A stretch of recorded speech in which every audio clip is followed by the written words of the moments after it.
So welcome back guys. तो आज हम करेंगे डेटा साइंस का next. Let's see. So here we have given some descriptive statistics for data analysis. These are few questions. We will discuss them. So let's begin. ये पहला question है. It's first question. Measures of dispersion. So यहाँ पे हमको एक problem दी गई है. अब हम उसका सोल्यूशन देखें. सबसे पहले इसमें हमें रेंज देखना है. तो डेफिनेशन क्या होता है, जो डिफरेंस होता है मैक्सिमम वैल्यू और मिनिमम वैल्यू में डेटा सेट की, उसको हम रेंज कहते हैं. फिर कंप्यूटेशन एफिशिएंसी. तो कंप्यूटेशन एफिशिएंसी क्या होता है, जिसमें हम हाईली एफिशिएंट जो होता है उसको once the maximum and minimum values are known, इसको हम जब निकालते हैं जब मैक्सिमम मिनिमम वैल्यूज पता. इन a streaming database, these two extreme values can be tracked in real time with minimal overhead. Second is inter quartile range. Inter quartile range, तो इस inter quartile range को देखेंगे हम. तो इसमें क्या होता है कि definition is the difference between third quartile and the first quartile Q1. It measures a spread of the middle 50% of data, making it robust to outlier. ये आउटलायर डिटेक्ट करने में काफ़ी मदद करता है. Computation efficiency requires finding the 25th and 75th percentiles. In large database, this is efficiently approximated using quantile sketching algorithm like Greenwald-Khanna algorithm, which maintains a summary of the distribution using very little memory and allow fast approximate quantile retrieval. Third is variance and standard deviation. तो variance और standard deviation क्या होता है? Variance is the average of the square differences from the mean. Standard deviation is the square root of the variance. It indicates how spread out the data is relative to the mean. So ये इसका formula है. उसके बाद फिर computation efficiency. तो computation efficiency में क्या था, formula requires to passes over the data, one to calculate mean and second to calculate sum of squared. This can be solved efficiently in a single pass using Welford's algorithm, which maintains running totals for the mean and the sums of squared differences, making it deal with large streaming data sets. अब हम question 2 analyse करेंगे. इसमें हमको ये question given है,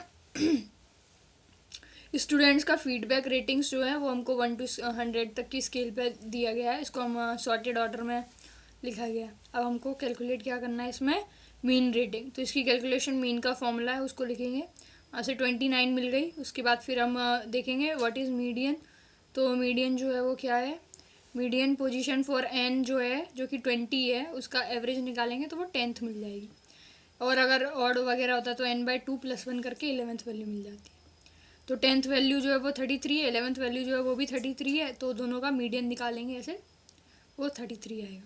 फिर next हम देखेंगे what is the mode of the data.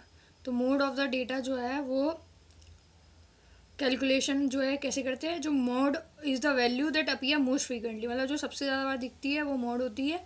तो वैल्यूज जैसे कि 20, 33 और 35 जो है वो हर बार 2 बार आ रही हैं, तो इसका मोड जो है वो यही नंबर्स हो जाएंगे. फिर comment on it's modality, by model, try model. ये तो इसमें the data set has 3 modes. अब इसमें 3 मोड्स हैं तो इसको हम बोलेंगे ट्राई मॉडल. उसके बाद estimate first quartile and the third quartile. अब इसको एस्टिमेट करेंगे फर्स्ट क्वार्टाइल को. तो इसमें पोजीशन जो है वो दी गई है 0.25. इसमें फॉर्मूला पुट करेंगे, वहाँ से हम Q1 की वैल्यू निकालेंगे 20. फिर थर्ड क्वार्टाइल है उसकी वैल्यू जो पोजीशन है उसको पुट करेंगे इक्वेशन में, और फिर वहाँ से Q3 की वैल्यू आ जाएगी 43.75. उसके बाद फिर हम given the 5 number summary of the ratings.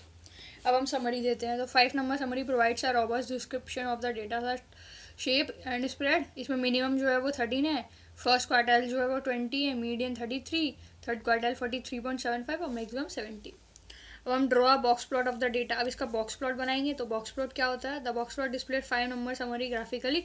ये ग्राफिकली बस समरी को जो है वो शो करेगा, जिसमें कि उसके अंदर मीडियंस और वो सबकी लाइंस जो है वो मार्किंग रहेंगी, मैक्सिमम मिनिमम सब कुछ. फिर how is a quantile and quantile plot different from a quantile plot in this context.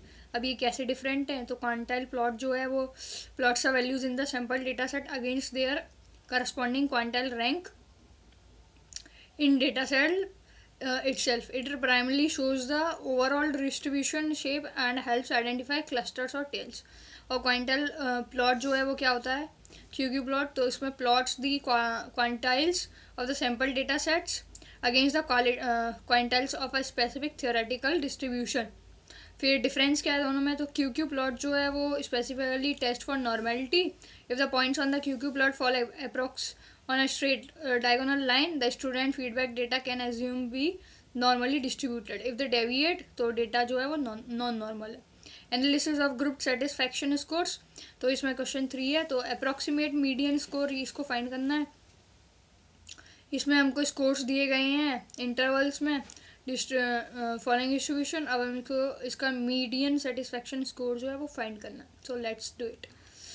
Score की रेंज जो है वो गिवन है 1 to 5, 6 to 15 एंड ऑल। इनकी फ्रीक्वेंसीज गिवन है, इनकी कम्युलेटिव फ्रीक्वेंसीज जो है वो हम फाइंड कर लेंगे यूजिंग अ फॉर्मूला। तो ये आ गई। उसके बाद फिर हम स्टेप 2 में आइडेंटिफाई करेंगे मिडिल क्लास, जो कि मीडियन पोजीशन है, तो वो n/2 करके आ जाएगा 1597।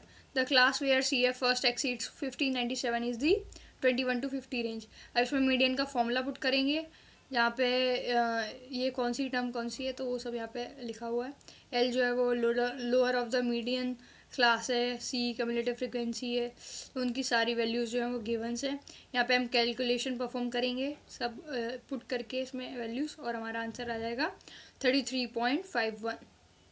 उसका analysis of life long learning data, इसमें n=18 जो है एज एंड प्रोडक्टिविटी एनालिसिस कर रहे हैं क्वेश्चन 4 में। इसमें department of life long learning जो है वो फीडबैक सर्वे कलेक्ट कर रहा है both student age and their self assessment of learning productivity for 18 students का डेटा है। तो कैलकुलेट करेंगे mean, median, standard deviation of age और उनकी प्रोडक्टिविटी का परसेंटेज। तो एज कैलकुलेशन जो है वो कैसे होंगे, तो मीन जो है वो फाइंड करेंगे, फॉर्मूला लगाएंगे, तो ये 48 ईयर्स आ जाएगा। और मीडियन जो है वो लगाएंगे, उसके लिए सॉर्ट करना पड़ेगा पहले एजेस को, उसका फिर मीडियन जो है वो हमारा आ जाएगा 51 ईयर्स। फिर स्टैंडर्ड डेविएशन का फॉर्मूला जो है उसे पुट करेंगे, उसको अप्लाई करेंगे, तो हमारा आंसर आ जाएगा 16.31। उसका प्रोडक्टिविटी कैलकुलेशन करेंगे, उसमें मीन का फॉर्मूला लगाएंगे, तो आंसर आएगा 30.49%। और मीडियन जो है उसे भी सॉर्टेड प्रोडक्टिविटी पे अप्लाई करेंगे। तो यहाँ पे पहले सॉर्ट करेंगे इन सबको, उसका फिर इनका मीडियन आएगा 30.35%। और इनका स्टैंडर्ड डेविएशन का फॉर्मूला लगाएंगे, y-y² का इसमें समेशन करेंगे, तो इसका आंसर आफ्टर अप्लाइंग इस 10.7 आ जाएगा। इनका बॉक्स प्लॉट जो है वो ड्रॉ करेंगे, तो 2 सेपरेट बॉक्स प्लॉट्स जो हैं वो विजुअली कंपेयर करना है सेंट्रल टेंडेंसीज को, तो वो हम ड्रॉ करेंगे। Draw a scatter plot and a Q plot to study relationship. Scatter plot relationship plots age on the X axis और प्रोडक्टिविटी को वाई एक्सिस पर। The resulting graph reveals the correlation, positive, negative और none. Potential clusters और outliers जो है वो detect हो जाएंगे। और क्यू प्लॉट जो है वो डिस्ट्रीब्यूशन चेक के लिए use to compare each variables distribution against the theoretical normal distribution. So we have covered all the questions in this. So thank you for watching. We will see you soon, guys.